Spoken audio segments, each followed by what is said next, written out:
Everybody, Brandon Boyd here. I want to show you how to place a new customer. So if you're a distributor inside of Jifu, we're here inside your back office, top left where it has a little 3 bars. You just want to click on business. You'll see where it says visual tree. Just click on that. It'll bring you here. When I've signed up a new person, right where it says placement queue, it's basically a holding tank. I can just click on that. I can see the person that I had enrolled.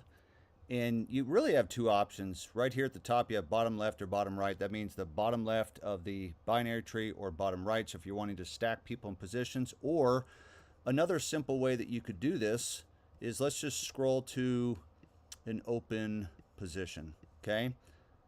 So just right here, it says open position. I can click on that, and where it says place customer, it'll say, are you sure? By the way, corporate does typically auto place them by Monday night, so you want to make sure that you do it before then. So either right leg or left leg, I can just click on that open position there, place customer, and there you go, placed successfully. And then I'll reload your tree, and that's how you place someone in Jifu.